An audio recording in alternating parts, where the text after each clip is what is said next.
ભુજ શહેર એ division police સ્ટેશનમાં દાખલ થયેલ ચીટિંગના ગુનામાં નાસ્તા ફરતા આરોપીને પકડી પાડતી લોકલ ક્રાઇમ બ્રાન્ચ પશ્ચિમ કચ્છ ભુજ.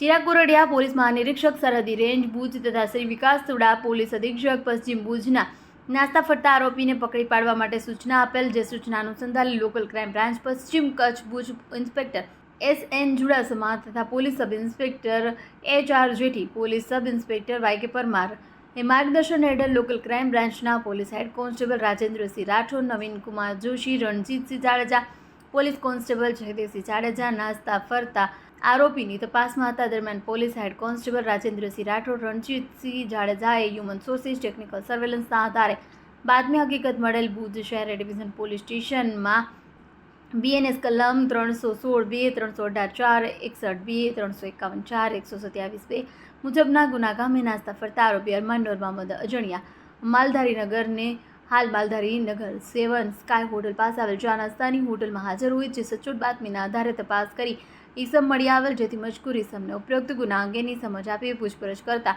ઈસમે ઉપરોક્ત ગુનો હોય અને ગુનાના કામે આજ દિન સુધી નાસ્તા ફરતા હોવાની કબૂલાત આપેલી હતી, જેથી ઈસમની અટકાયત કરી ભુજ શહેર ડિવિઝન પોલીસ સ્ટેશને સોંપવામાં આવેલ છે. અહેવાલમાં ન્યૂઝ કિરણ ગોરી, ભુજ કચ્છ.